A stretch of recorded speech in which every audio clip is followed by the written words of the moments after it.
Hai, Assalamualaikum warahmatullahi wabarakatuh. أهلا وسهلا، صباح الخير.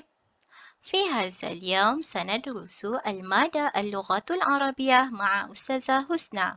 Pada hari ini, awak akan mempelajari bahasa Arab bersama saya, Cikgu Husna.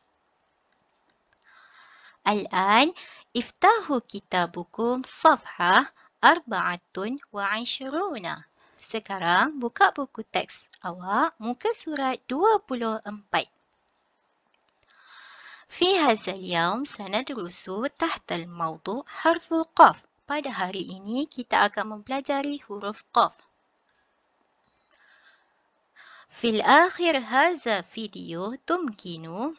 Pada akhir pembelajaran video ini awak akan dapat yang pertama, istima' wa nutqu sautu harfu qaf. Mendengar dan menyebut bunyi huruf qaf. Kedua, qira'atu sautu harfu qaf. Membaca bunyi huruf qaf. Dan yang ketiga, kitabatu harfu qaf. Menulis huruf qaf. استمعوا جيدا ثم انطق صوت حرف قاف مسموع نطقا صحيحا. Dengar baik-baik bunyi huruf qaf yang didengari dan sebutkannya dengan sebutan yang betul. Harfu qaf bil harakatil qasirah. Bacaan pendek huruf qaf. Yang pertama, kita akan mempelajari berkaitan dengan bacaan pendek huruf qaf. Okey, mari kita lihat bagaimana bentuk bacaan pendek huruf qaf dan juga apa baris bacaan pendek huruf qaf. Okey, yang pertama, harfu qaf bil harakati fathatun sautu qa. Huruf qaf berbaris fathah iaitu baris atas bunyinya qa. Yang kedua, harfu qaf bil harakati kasratun sautu qi. Huruf qaf berbaris kasrah iaitu baris bawah bunyinya qi. Dan yang ketiga, harfu qaf bil harakati dhammatun sautu qu. Huruf qaf berbaris dhammah iaitu baris depan bunyinya qu. Okey, tiga huruf qaf yang saya sebutkan tadi dibaca dengan pendek. Okey, saya ulang semula ya dengan baik-baik. Qa, qi, qu. Fathatun qa. Kasratun qi. Dhammatun qu. Okey, ketiga-tiga huruf qaf yang saya baca tadi hendaklah dibaca dengan pendek. Okey, seterusnya kita lihat pada contoh perkataan setiap bacaan pendek huruf qaf. Yang pertama, huruf qaf berbaris fathah iaitu baris atas. Okey, contohnya ialah qalamun. Qalamun. Qalamun. Dengar, saya baca huruf qaf dengan bacaan pendek sahaja, tak panjang. Okey, saya ulang. Qalamun. Qalamun. Okey. Yang kedua, huruf qaf berbaris kasrah iaitu baris bawah. Contohnya qitarun.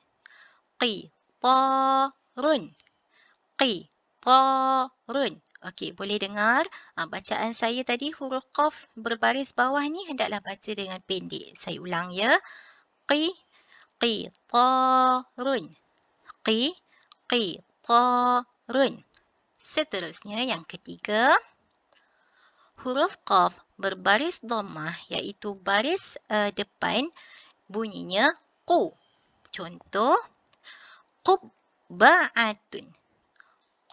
Qubba'atun. Qubba'atun. Dengar saya baca pendek je qu ni. Tak baca panjang. Okey, lagi sekali saya ulang. Qubba'atun. Qubba'atun. Okey, boleh ingat tak? Kalau bacaan pendek hendaklah dibaca dengan qa, qi dan qu. Seterusnya, harfu qaf bil harakatil tawilah. Bacaan panjang huruf qaf. Okay, kita akan lihat pula pada bentuk dan juga baris bacaan panjang huruf qaf. Okey, tadi bacaan pendek, sekarang bacaan panjang. Okey, kita lihat ya apa perbezaannya. Ada beza tak? Okey. Yang pertama, harfu qaf bil harakati fathatun ma'a harful alif sautu qa. Huruf qaf berbaris fathah iaitu baris atas bersama dengan huruf alif yang tidak berbaris hendaklah dibaca dengan panjang.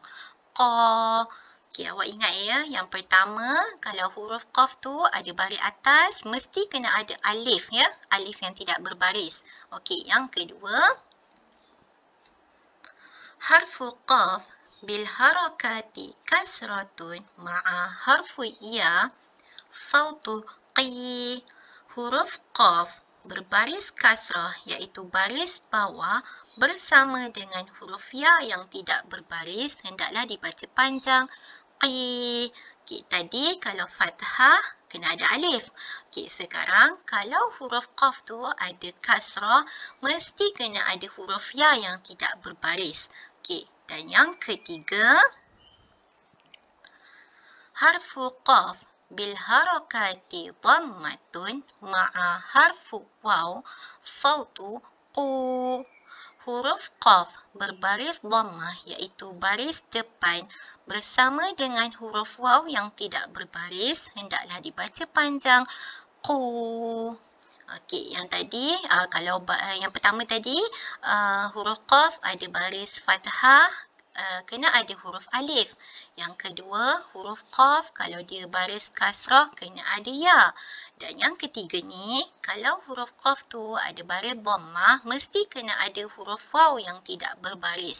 Okey, ketiga-tiga bacaan tadi hendaklah dibaca dengan panjang. Okey, saya ulang ya. Awak boleh ikut sama-sama.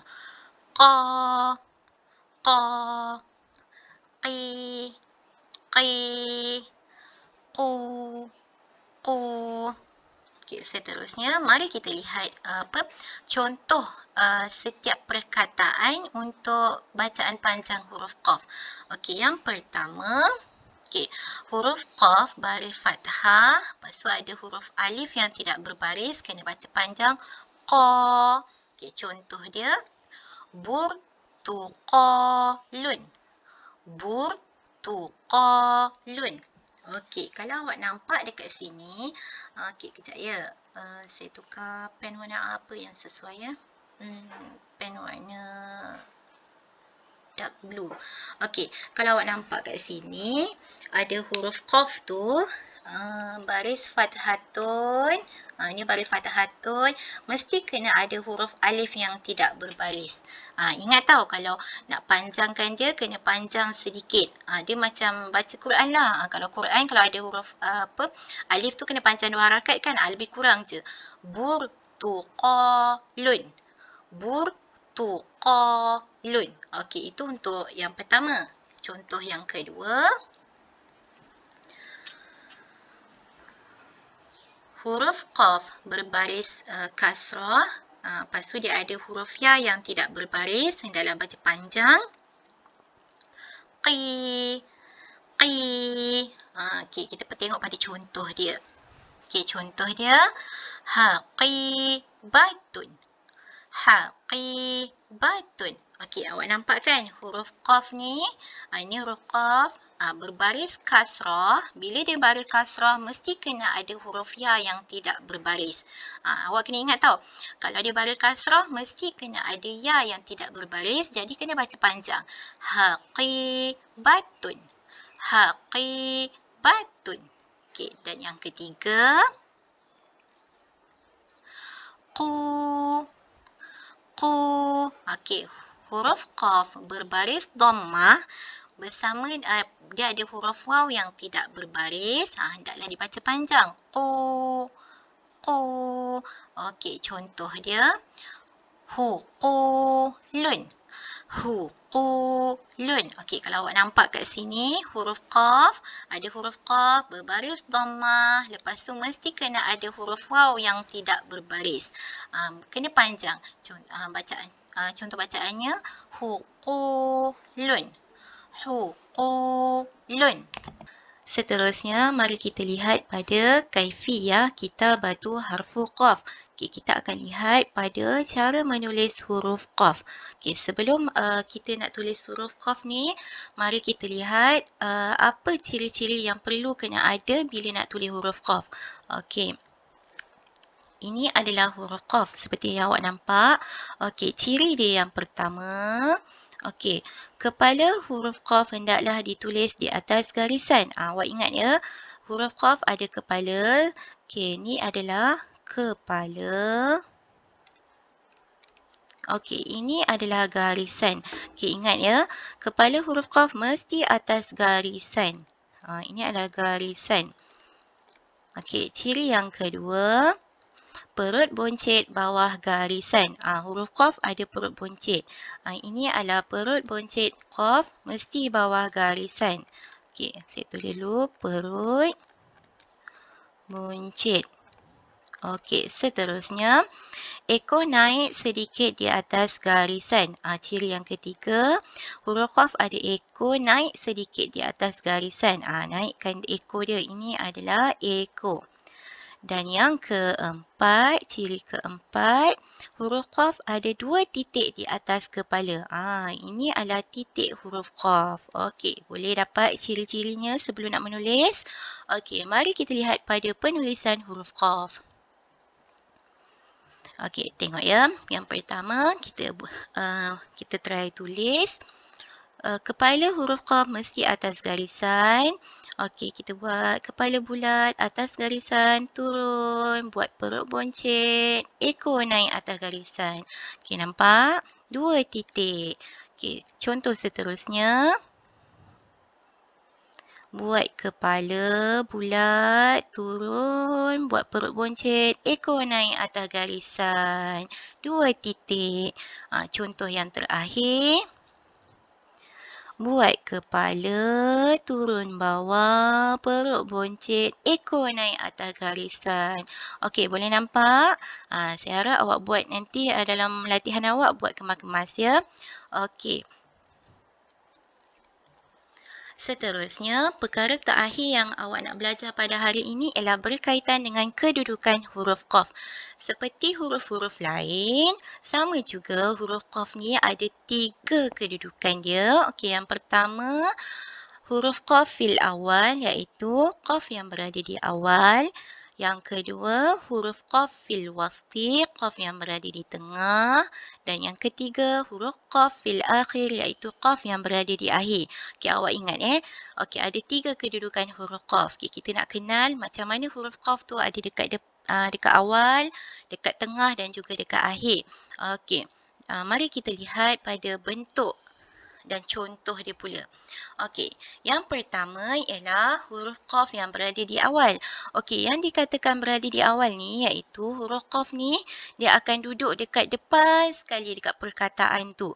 Okey, kalau awak nampak ada garisan warna hijau ni kan. Okey, garisan warna hijau ni bermaksud huruf qaf boleh sambung dengan huruf yang sebelah kiri.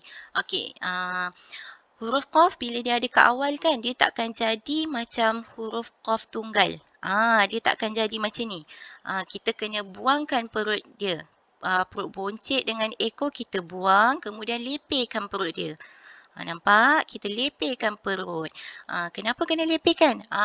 Sebab kita nak sambungkan dengan huruf yang sebelah kiri. Okey, jom kita tengok pada contoh perkataan. Okey, nampak? Okey, perkataan dia adalah qalamun. Qalamun. Okey, kalau awak nampak huruf qaf ni yang berada di awal. Ini qaf yang ada di awal. Bentuk dia dah dilepaskan perut buncit dia. Dia dah tak ada perut buncit. Lepaskan perut dia, kemudian dia sambung dengan huruf yang sebelah kiri. Okey, boleh? Okey, yang kedua. huruf Qaf yang berada di tengah. Macam mana bentuk huruf Qaf yang berada di tengah? Okey, ini adalah bentuk huruf Qaf yang berada di tengah. Kalau awak nampak ada garisan warna hijau sebelah kanan, ada garisan hijau sebelah kiri. Okey, maksudnya huruf Qaf ni bila dia ada kat tengah, dia boleh sambung dengan huruf yang sebelah kanan dan dia juga boleh sambung dengan huruf yang sebelah kiri. Okey, bila nak tulis, dia tak akan jadi macam huruf Qaf yang dekat, dia tak akan jadi huruf Qaf tunggal dan dia tak akan jadi huruf Qaf macam dekat depan. Dekat tengah ni dia lain sebab dia boleh sambung kanan kiri. Awak hanya just buat macam simpulan sahaja. Okey, saya bagi contoh, tengok cara tulis. Okey, buat garisan, simpulkan. Macam ni, nampak? Ini adalah kedudukan huruf Qaf bila dia ada kat tengah. Okey, jom kita tengok pada contoh. Okey, contoh dia miqassun. Miqassun. Okey, ini adalah huruf Qaf yang berada di tengah. Tengok, dia boleh sambung dengan huruf yang sebelah kanan dan dia boleh sambung dengan huruf yang sebelah kiri. Okey, boleh kan? Okey, seterusnya yang terakhir ialah kedudukan huruf Qaf yang berada di akhir. Maksud di akhir tu maksudnya huruf Qaf tu ada dekat belakang sekali, dekat perkataan dekat hujung sekali. Okey, tengok ya contoh dia. Bentuk dia. Huruf Qaf yang berada di akhir ni bentuk dia sama macam huruf Qaf tunggal. Bentuknya sama macam huruf Qaf tunggal. Nampak? Tetapi sebab dia nak sambungkan dengan huruf yang sebelah kiri dia, sebelah kanan, maaf. Dia boleh sambung dengan huruf sebelah kanan dia. Nampak garisan hijau ni?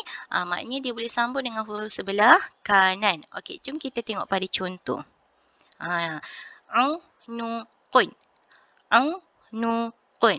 Okey, ini adalah huruf Qaf yang bila dia berada dekat belakang sekali perkataan, dekat akhir. Tengok, dia boleh sambung dengan huruf Nun. Nampak? Okey. Boleh faham tak setakat ni? Kedudukan huruf Qaf ada 3 iaitu Qaf yang berada di awal, Qaf yang berada di tengah dan Qaf yang berada di akhir. Okey, saya harap awak faham apa yang saya ajar pada hari ini. Moga ianya memberi manfaat pada awak semua. Nanti kerja jangan lupa siapkan dan hantar pada saya ya. Okey, sekian. Terima kasih semua. Assalamualaikum. Bye.